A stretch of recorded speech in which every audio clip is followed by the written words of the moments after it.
Fala, meus bitloucos de uma figa, sou aqui mais uma vez Felipe Escudeiro, analista de Bitcoin e criptomoedas do canal Bitnada, e hoje a gente vai para mais um Blockchain Conference Brasil Talks, com ele, o meu parceiro, o cara que manja tudo e mais um pouco do mercado, Cássio Buston, jornalista do Cointelegraph, e hoje a gente vem para trazer o Rodrigo Trindade, que é head de pesquisas e fintechs e blockchains lá do Iporanga Ventures, e a gente vai bater um papão aqui sobre RWA, vamos falar sobre stablecoin, quem sabe a gente entra até no assunto DeFi, vamos falar sobre o mercado brasileiro como um todo, e primeiro eu gostaria de chamar o Rodrigo para a conversa. Rodrigo, muito obrigado pelo convite, faça as honras aí, se apresente, por favor.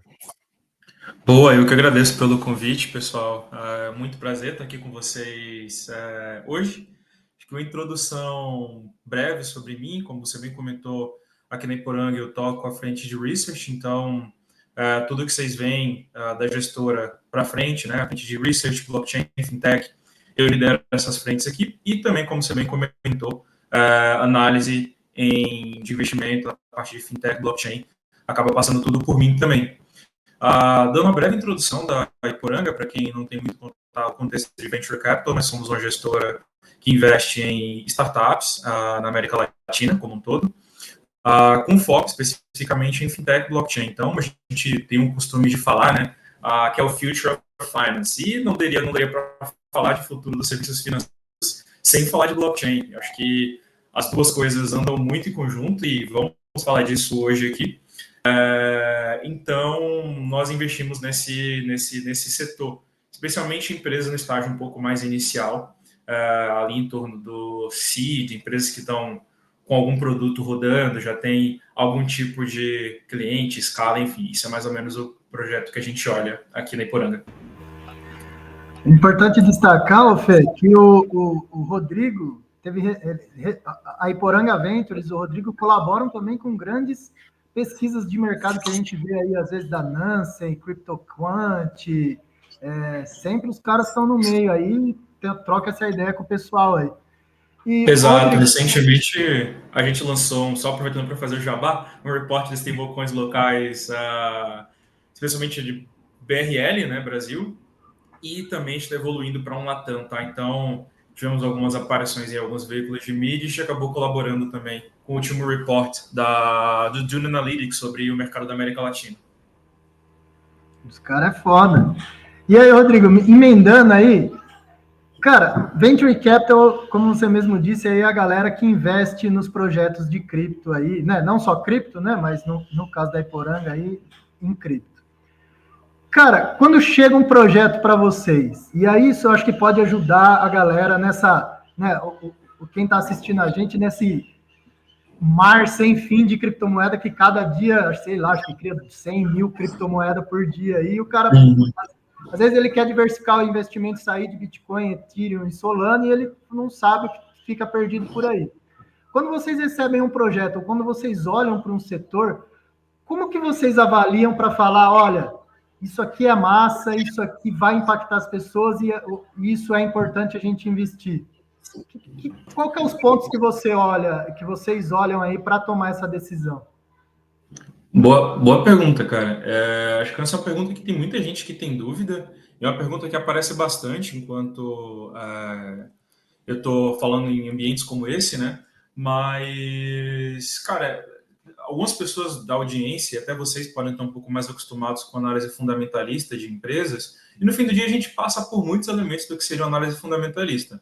Óbvio, quando você está investindo num projeto, no momento do qual a Iporanga investe, a gente não tem muitos dados de balanço dessa empresa, dados de fluxo de caixa e por aí vai, dados numéricos, né, dessas empresas. Então, não dá para fazer uma análise tão focada nessa parte. É muito mais análise de futuro, entender mercado e por aí vai. Então, dito isso, a gente tenta entender de fato os fundamentos do negócio, né? Então, acho que, primeiro de tudo, o time é muito importante quando você está avaliando um negócio novo. Eu diria que não só para Venture Capital, mas quando você está avaliando também investir, né, em tokens líquidos, é interessante entender o time que está por trás daquele projeto, se é um projeto que está no mercado que faz sentido, uma tese que caminha para a evolução do mundo, né? Então, acho que assim, time e tese são das coisas fundamentais para se olhar. O time tem experiência prévia, é um time que já construiu, que tem algum track record. Eu acho que isso fundamentalmente é muito importante para olhar. Acho que talvez o aspecto mais importante. A tese, como eu comentei, né? Explicando um pouco melhor o que seria a tese, é olhar para qual mercado que eles estão atacando, por que estão atacando esse mercado agora, por que esse é um bom momento para fazer o que eles estão fazendo, por que não foi feito anteriormente, se está sendo feito agora, algo mudou, tem algum diferencial, essa tecnologia é interessante, esse produto é melhor do que o que já existe. Então, tudo isso se compõe no desenvolvimento de uma tese, né? E eu acho que talvez um dos pontos importantes também é mercado, tentar entender se esse mercado ele é grande ou tem potencial de crescer. É algo que a gente olha muito quando está avaliando as startups. Óbvio, a tecnologia, acho que, sem dúvida, quando a gente está falando, por exemplo, hoje em dia, de cross-border payments, né? Mandar dinheiro para fora do Brasil, mandar dinheiro de fora do Brasil para dentro, não dá para falar desse mercado sem stablecoins, né? Então, acho que isso é uma tecnologia transformativa no mercado e que tende a dominar. Então, se as pessoas estão trabalhando sem essa tecnologia, já é algum sinal a se avaliar com um pouco mais de atenção. E, por fim, transformacional, né? Que é justamente o que eu comentei um pouco agora. Um framework que a gente usa aqui na Iporanga e que é compartilhada por muitos VCs, que é o que chama de 6Ts. Eu acho que isso aqui simplifica muito o processo para quem está querendo fazer esse tipo de análise, né? Que é o time, tese, tamanho do mercado, tecnologia, time e transformacional. 6Ts, não tem erro seguir essa formulazinha. Carlos, deixa eu fazer uma pergunta aqui, que é uma coisa que me incomodou muito no ano de 2023, principalmente 2024, né? Então, de uma forma geral, a gente viu muitas segundas camadas, a gente viu muitos DApps no DeFi, fazendo um operacional muito básico, né? Que era basicamente assim: o cara criava um determinado aplicativo ou blockchain, ou segunda camada, ou um produto, ele chegava em Ventures Capital, a gente conhece Ventures Capital muito fortes no mercado cripto, e a gente não sabe quais são os acordos, mas geralmente funcionava mais ou menos assim: a gente recebe um aporte desse Venture Capital para começar, ou para a gente se garantir. Possivelmente, em troca, são os tokens que a gente chama de token de governança, né? Então, existe uma fatia do meu aplicativo em questão de tokens de utilidade, entre aspas, eu já vou chegar lá, para o Venture Capital. E no final das contas, a gente farma um monte de usuário, ou seja, vem um monte de usuário esperando um determinado airdrop de uma moeda, né? Que depois é desperdiçada porque boa parte, ou gigantesca maior parte dessa moeda fica, obviamente, nas mãos do time e na galera que investiu. A gente começou, eu pelo menos percebi muito isso em 2022, mas principalmente 2023, 2024. E na minha visão, o mercado virou meio um negócio meio canibal, no sentido de, você tem uma ideia aí? Tenho, vamos fazer qualquer coisa, vamos chamar uns venture capital aqui e vamos pegar uma grana desses caras, e esses caras, geralmente, né, eles aportam e ajudam o projeto a crescer. Então, é muito comum você ver venture capitals ajudando a esses projetos a entrarem em grandes corretoras, como Binance, Coinbase, entre outros, ou seja, não é só um aporte financeiro, é um aporte estratégico também. Posso estar errado, você me corrige. Mas, no final das contas, eu vi muito em 2023 e 2024 projeto caça-níqueis. No final das contas, a gente via tokens caindo 70%, 80%, 90%. Posso dar exemplo, por exemplo, de um que eu acreditei que fosse uma boa infraestrutura, por exemplo, a ZK-Sync, né, uma blockchain que ficou, o pessoal brinca, né, que ficou farmando a galera 2 anos, 3 anos e tal, e aí quando solta um token que simplesmente vira um ativo de sei lá, cara, um dinheiro onde todo mundo tá feliz, né? Então, o cara que recebeu de airdrop vende, o cara do Venture Capital possivelmente vende, a gente não sabe, os caras do próprio projeto talvez vender. Então, hoje, a visão de consumidor, né, do mercado que eu tenho é que o mercado olha para Venture Capitals mais projetos de uma coisa meio, peraí, o que esses caras estão querendo? Será que de fato existe uma análise, né, que nem os 6Ts que você está falando, existe uma análise, algo para ser construído a longo prazo? Ou o mercado virou meio que um caça-níquel, tipo assim, vamos fazer dinheiro e acabou? Queria a tua opinião como um venture capital conhecidíssimo e pesadíssimo aqui no Brasil. Pô, boa pergunta, cara. E é interessante porque eu acho que é uma coisa que eu falo, e até fora desse contexto de venture capital, que de fato tem muito cassino em cripto, tem muito caça-níquel em cripto, mas também tem muito projeto sério, né? Eu acho que as duas coisas acontecem, tá? Eu vou dar um exemplo do que eu olho, do que a gente olha mais aqui, qual a nossa vocação maior, como eu comentei, que são projetos com alguma fundamentação em serviços financeiros, infraestrutura de algum tipo de aplicação, né? Eu acho que esses projetos, de fato, quando você está vendo construído, você tem diversos projetos hoje, né? Então, você olha para a Ondo Finance, por exemplo, que vem fazendo um trabalho legal em tokenização. Você tem o pessoal da Tradable também, atuando em crédito colateralizado. Você tem o pessoal da Maple Finance, inclusive, que tem alguns VCs, amigos meus, que são um backing lá nessa companhia, que fazem um trabalho sério, um trabalho que vem aí 2019, 2020, por exemplo, no caso da Maple, provendo soluções de crédito on-chain, colateral de Bitcoin, e por aí vai. E esses projetos, sim, são projetos que vêm mostrando valor. Eu acho que depois, no fim do dia, você cabe muito nessa de tentar discernir, né, o que seria uma simples narrativa do momento que faz sentido, ou um projeto que, novamente, tem uma tese sólida que vai ser construída ao longo do prazo, que tem um time também que está comprometido com essa tese. Eu acho que, enquanto varejo, você tem certa dificuldade de avaliar isso. Boa parte das pessoas não tem um contato direto com o founding team dos projetos. Acho que isso é uma coisa que quem está do lado do Venture Capital acaba conseguindo ter para analisar esse projeto de uma maneira melhor. Mas eu acredito que tem os dois, sim. Acho que a gente não iria nem para o sistema nem para o outro, né? Não tem nem só o cassino, mas também não são só projetos sérios. E, obviamente, você pode olhar também para quem está por trás, né? Se você está do varejo olhando para quem está com esses projetos, quem tem parceria, quem está investindo, então outros VCs que estão investindo, e o histórico dos caras. Você tem VCs com históricos muito bons, e tem VCs também que são conhecidamente investidores nesse tipo de projeto, que acaba sendo mais um caça-níquel. Eu acho que com essa questão dos tokens, muitos VCs que trabalham de maneira séria trabalham com um período ali de lock-up, então eles não podem sair com esses tokens, tem um trabalho sério de delegação, então passam esses tokens para a comunidade, delegam isso para que a votação e o poder de decisão não fique centralizado só na mão do investidor. Então, acho que são diversas perspectivas que você deve olhar quando está analisando um projeto, mas acho que mais adicionando a discussão do que dando uma resposta definitiva à tua pergunta, porque eu acredito que tem espaço para os dois acontecem no mercado. E deixa eu então complementar a minha pergunta, né? Você trocou a ideia sobre venture capital sérios, a gente sabe que tem venture capital seríssimos, né, no mercado. E aí, você falando de cassino, me lembrou de um golpe, né? Acho que dá pra gente chamar como um golpe, que foi a Z Cassino, que rolou o ano passado. E aí, depois que rolou esse golpe da Z Cassino, não sei se você ficou sabendo, eu ouvi falar... Não acompanhei muito de perto, não. Não acompanhou? Z Cassino foi basicamente, os caras queriam fazer uma bridge, fazer um negócio de cassino, e no final das contas eles pegaram Ethereum de todo mundo, na promessa de uma nova aplicação, e aparentemente deram um golpe, né? Não sei nem que pé que tá. Mas aí depois, cara, conversando com outro jornalista, o Cássio, conversando com o Gino Matos, ele me falou que teve informação de um venture capital que barrou, ou seja, chegou uma proposta dessa Z Cassino, que aparentemente era algo legítimo, né? Chegou nesse determinado venture capital, não vou saber te dizer qual é agora, e esse venture capital olhou e falou, cara, esses caras aqui não têm um bom background, esses caras aqui talvez não seja legal.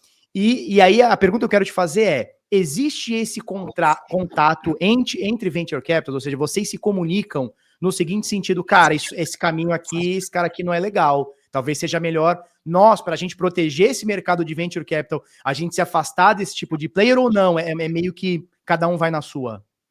Cara, o objetivo último de uma gestora é dar rentabilidade para os seus investidores, né? Então,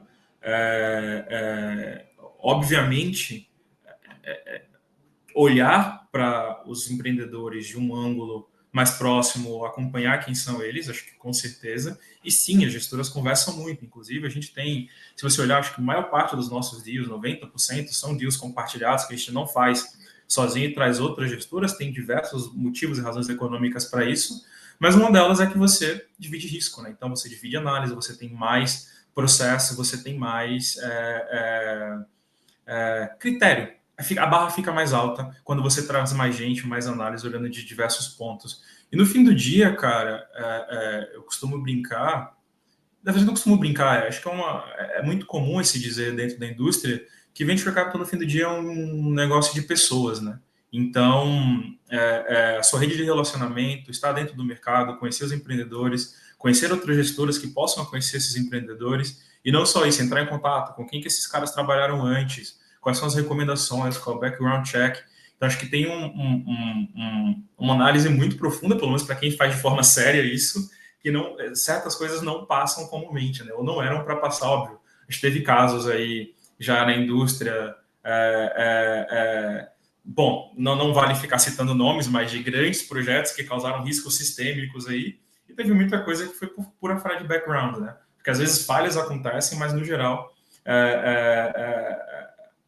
a gente conversa muito e avalia muito o background dos empreendedores.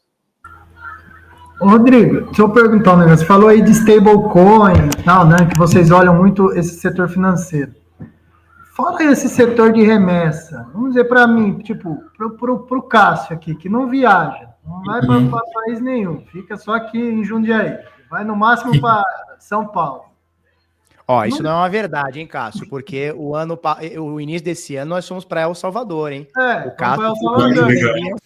Uma vez no ano. Eu tenho que ir para lá também, cara. Ainda não fui, mas eu estou planejando ano que vem, com certeza quero participar. Muito legal, cara, muito legal, vale a pena. Vale a pena. Então, para um fulano igual eu não tenho parente no exterior, não trabalho no exterior, não mando dinheiro para ninguém. Como que stablecoins encaixa? Tipo, no meu caso ainda eu recebo em stablecoin, né, por conta do Cointelegraph. Mas para um cara que trabalha aqui, que não tem nenhum contato externo, tal, para o cara do dia a dia, para o cara que pega o trem, pega o ônibus, o que stablecoin impacta na vida dele? Ou o que você acha que stablecoin vai impactar na vida dele? Não apenas stablecoin em dólar, mas como você falou aí, muita stablecoin em BRL. Como isso impacta no corintiano ali, na galera no dia? Cara, isso é uma boa pergunta também. Obviamente, stablecoin surge essencialmente como um meio para intermediar transações, né? Então, lá atrás, quando o Tether surgiu, o SDT, antigamente você fazia transações, precificava tokens em Bitcoin, transacionava em Bitcoin, isso era um pesadelo, né? Flutuação e tudo mais, então você tem um ativo físico com preço fixo e lastreado em dinheiro real como intermediário, e mudou tudo. Então você pensa de fato em transações, pagamentos nacionais, utilizar dentro de cripto, mas stablecoin essencialmente é dinheiro programável.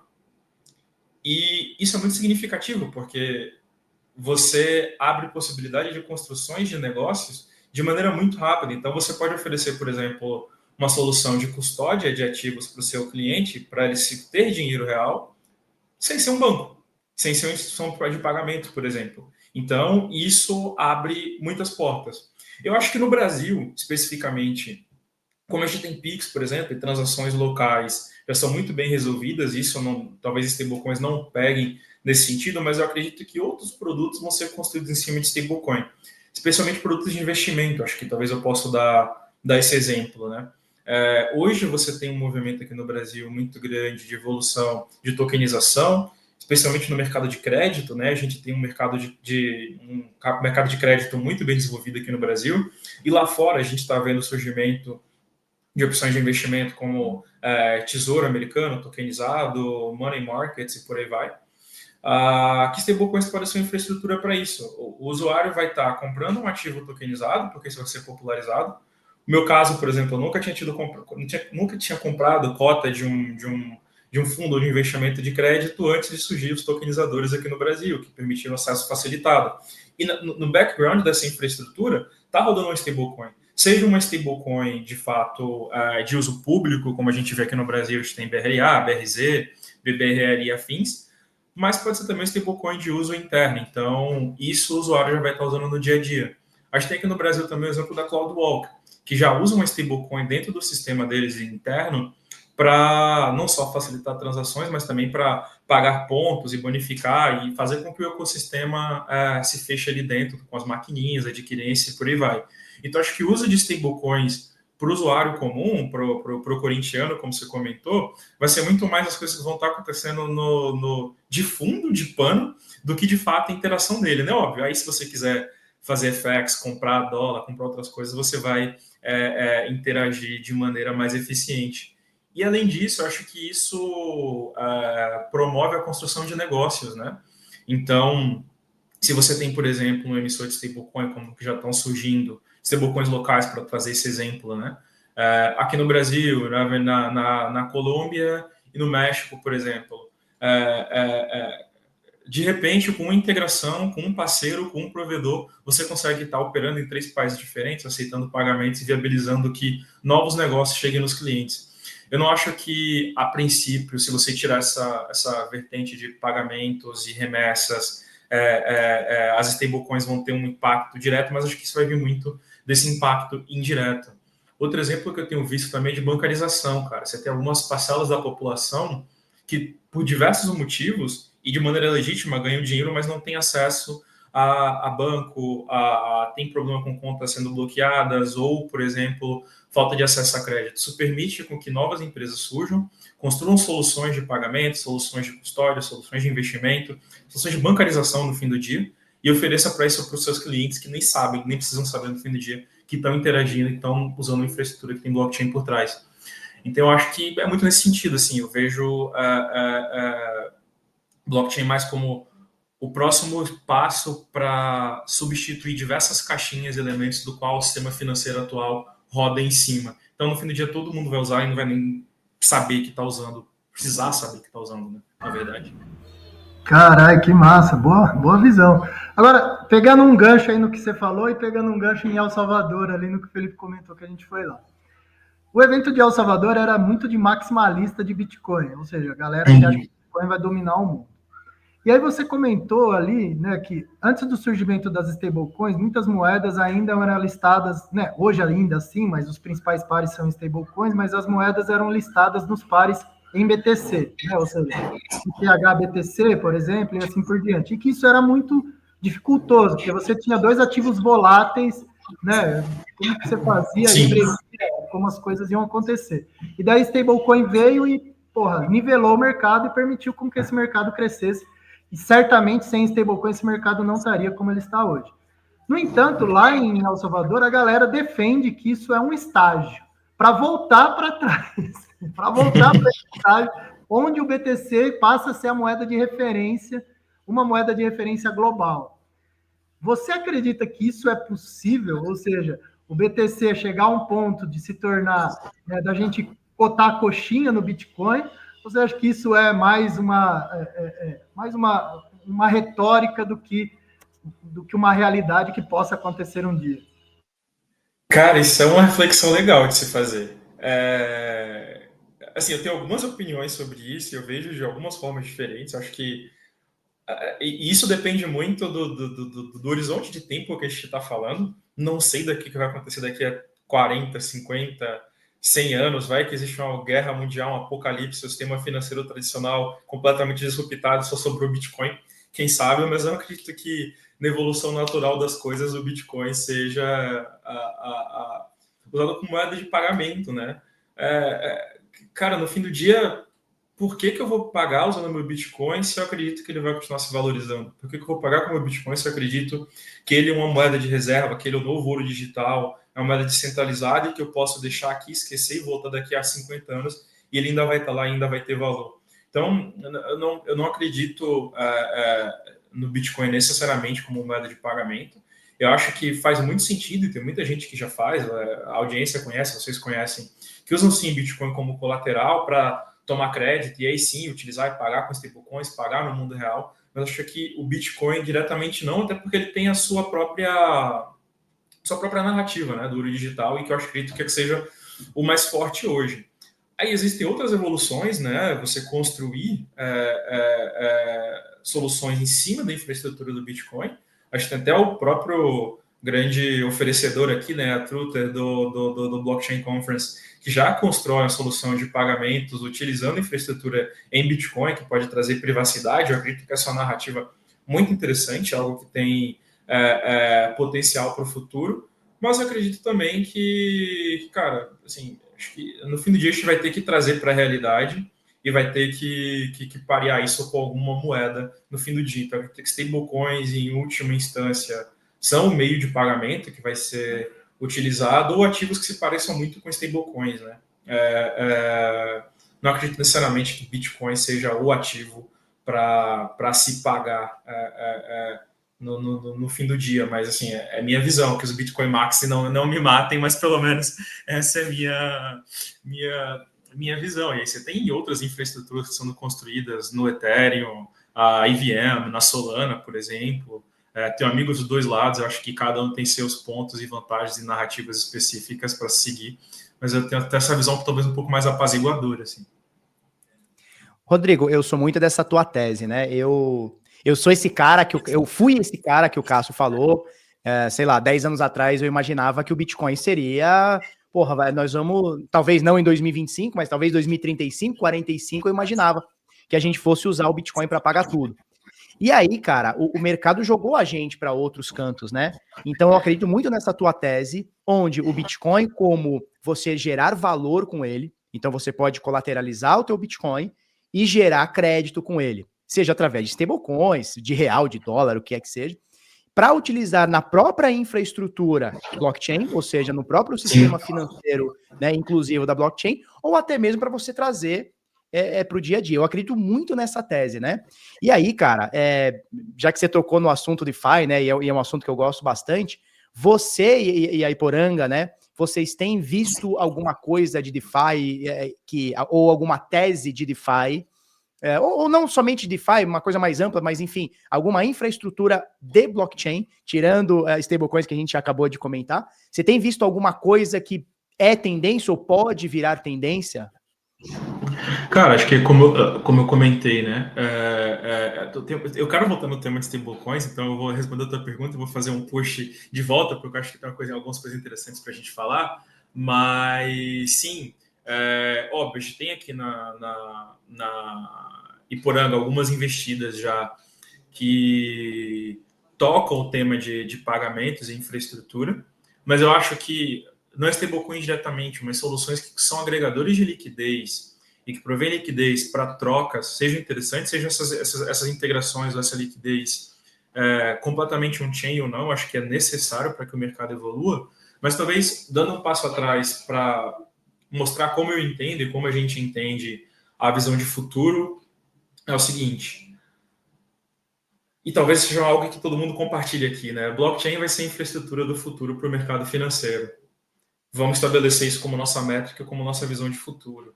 Para que isso aconteça, o que a gente precisa ter, o que a gente precisa construir, quais são os building blocks, as caixinhas que a gente precisa empilhar para que esse futuro aconteça. E aí estão as oportunidades, né? Então, acho que, cara, novamente, tokenização, uma forma de representar ativos reais dentro do mundo de blockchain é essencial. E aí, tangente à tokenização, nem todos os ativos você tem um oráculo, uma fonte de verdade única e confiável, como seria, por exemplo, um cartório para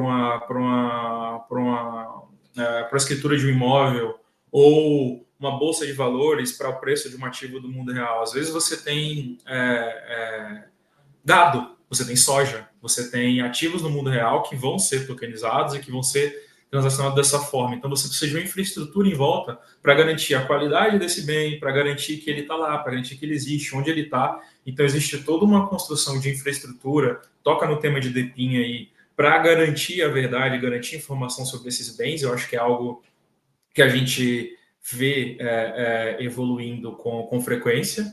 Eu acho que o tema de crédito é um tema extremamente importante também. Acho que o sistema financeiro mundial roda em cima de crédito, então essa evolução é necessária e tem que vir para o mundo blockchain, seja o crédito colateralizado, como a gente vê na maior parte dos casos, mas também o crédito sub ou não colateralizado, né? É necessário para que isso aconteça. Então, talvez quando essa migração acontecer, já vai haver um estágio de maior maturidade dentro do mercado, e aqui falando só de serviços financeiros especificamente, que é a nossa especialidade, né?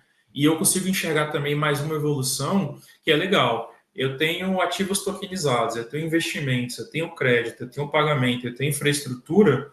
O que a gente faz com isso tudo? Aí a gente chega mais ou menos aí tentando fazer um exercício de futurologia no que a gente tem hoje do Banking as a Service, né? E as gestões de tesouraria, financiarização das soluções. Então, toda infraestrutura que vai utilizar essas camadas, essas caixinhas construídas para entregar valor para o Web 2, para o cara que não quer saber de blockchain, quer operar e quer financiarizar e quer entrar nesse tipo de operação, mas também para as empresas que agora vão estar operando em blockchain, vão estar recebendo pagamentos, vão ter ativos tokenizados ali e querem fazer a gestão do seu caixa, alocar seus ativos, fazer um investimento, decidir em qual filial esse dinheiro vai estar. Acho que essa infraestrutura também precisa ser construída. Acho que, talvez pensando de maneira sólida, como que isso entra, encaixa no ecossistema, acho que eu vejo esses building blocks principais se construindo e fazendo evolução, talvez no curto, médio prazo, assim.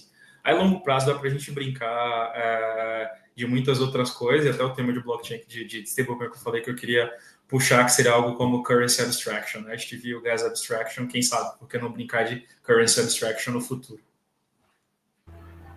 O Rodrigo acredita forte nessa união entre mundo físico, mundo tradicional e mundo cripto, né? Que é uma tendência que eu também acredito muito e estou vendo.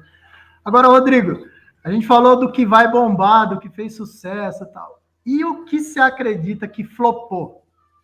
Tipo, que não deu certo, ou pelo momento, e pode dar certo lá na frente, ou que não deu certo e não vai dar certo, assim. Tipo, o que você acha?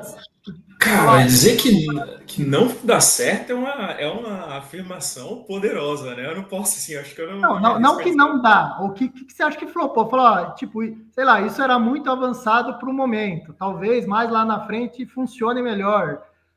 Tipo, Axie Infinity, porra, jogos com blockchain, porra, na minha opinião, não fez sentido nenhum, porque, porra, os jogos eram uma bosta, de verdade, um lixo. Não tinha jogabilidade nenhuma. Nem eu que sou jogador, que não sou jogador, mas não fazia sentido você pôr um boneco lá para não fazer porra nenhuma. Cara, eu acho isso um ponto muito bom. Quando você comentou, eu tinha pensado em crypto games, mas depois, fazendo análise, eu sou ali da década de 90, né? Nasci em 95, e acho que quem vem junto comigo com certeza jogou o clássico Tibão aí, o Tibia das massas. Cara, hoje é um crypto game, assim, tipo, ele não é vendido como crypto game, mas você já usa o Tibia Coin, que é a moeda dele, na blockchain. Então, acho que, assim, talvez tenha flopado não pela tecnologia, pela aplicação ser ruim, mas porque, de fato, não eram jogos bons, assim. Acho que é um acessório legal de se ter, e podem ter dinâmicas e mecânicas legais para serem construídas, mas eu acho que isso, de fato, deu uma queda dos jogos pelos jogos, né? Acho que na América Latina a gente teve aqui no Brasil muita gente, lá na Ásia, na Filipinas também jogando, mas no fim do dia não teve uma agregação de valor tão grande. Uma das coisas que eu vi flopando, eu até comentei como do potencial de futuro, mas eu acho que tem potencial de funcionar mais para frente, o pessoal utilizando blockchain em rastreabilidade, assim, né? Você não viu nenhum grande caso hoje ainda rodando, mas eu acho que às vezes foi muito cedo, porque você ainda não tinha a infraestrutura de IoT necessária para fazer ser barato, você ainda não tinha potencial de distribuição para que isso acontecesse, então talvez, eu acredito muito no futuro, mas que ainda não está acontecendo. Acho que talvez indo mais para o mundo de DeFi, uma opinião polêmica, tá? Vamos gerar polêmica. Às vezes uma polêmicazinha boa também. Acho que é pacificado dentro da maior parte dos seres humanos, minimamente por dentro do mundo de cripto, é que stablecoins completamente descentralizados, né, os algoritmos como Terra Luna, são um risco sistêmico muito grande. Mas eu acredito que não só essas stablecoins sintéticas, mas stablecoins que não estejam colateralizadas com um ativo real, não vão ser algo grande, assim. Talvez seja uma aposta muito ousada da minha parte, mas eu acredito que seja algo que vai pegar, seja algo que vai ser grande, sempre vai existir. Se você quiser usar as stablecoins, vai ser, mas o mercado nunca vai ser dominado especificamente por stablecoins que não são colateralizadas com ativos do mundo real, e, na minha opinião, por uma simples questão de eficiência de capital. Tá? Então, acho que esse é um dos pontos, mas... É uma boa pergunta, cara. Talvez eu devesse estar pensando mais sobre o que não dá certo do que o que vai dar certo, né? A boa parte da jornada de investir é ter portfólio negativo, coisas que você acreditou que não ia dar certo e deram certo no final. Porra, vem comigo que eu só tenho portfólio negativo. Só tem coisa que der errado. Eu particularmente acreditei em umas coisas e segurei por muito tempo, tipo o Matic, assim, eu seguro o Matic até hoje. Alguma parte. Somos dois, então. Ou somos três aqui. Fomos enganados, né? Eu fui aquele meme, eu fui tapeado novamente, né? Tapeado novamente. Eu tenho um adesivo aqui no meu computador. Só para fechar uma polêmica já das coisas que não deu certo. DeFi no Bitcoin. E aí? Até o Adam Beck quer banir isso aí. Já tem um grande debate aí na comunidade cripto sobre retirar essa coisa de DeFi no Bitcoin. Aí, grandes desenvolvedores como o Adam Beck, toda a equipe aí. Vou chamar aqui o timinho da Bitfinex, porque é a galerinha lá que anda tudo junto ali. É a panelinha, né? A panelinha do Bitcoin, uma parte do Bitcoin Core que quer... De passagem, é a panelinha que decide os rumos do debate. Eu não sei se você já notou isso. Sim. Mas o debate vem desses caras para baixo. Tanto que eu não sei se você já reparou isso, mas tem muito maximalista que até ontem era contra a stablecoin e agora eles são pró-Tether. Eu não sei se você reparou isso. Sim. Eu não sei. Do dia para a noite, a stablecoin que era construída na rede Ethereum e em dólar era péssima. Hoje ficou legal, assim, ó, do dia para a noite. Fê, é legal um dia a gente abordar, trazer para a galera a treta que foi a geração do Bitcoin em Cash.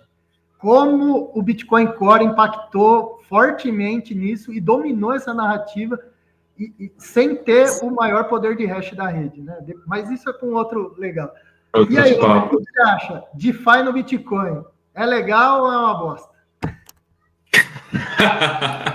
Que situação, hein, cara? Olha, vou fazer já alguns pré-disclaimers aqui. Não sou o maior conhecedor do ecossistema de Bitcoin do mundo, mas, cara, DeFi já tá rodando, já tá funcionando muito bem, EVM, Solana já tá aí. Não vejo muito por que ficar construindo Frankensteins para você conseguir fazer um DeFi funcionar em cima de Bitcoin. Eu acho que Bitcoin tem a narrativa muito clara, acho que é um ecossistema válido por si só, tem seu valor e estamos aí, sabe? Vamos ouro digital, reserva em Bitcoin e vamos para cima, mas não acredito muito, não. Espero que não, então, se eu estiver errado, bom, seria um feliz erro, que bom, vamos evoluir o ecossistema, mas eu acho que não. Bacana. Cara, eu já que o Cássio perguntou para você, mas se o Cássio me permite, eu vou estender a resposta aqui.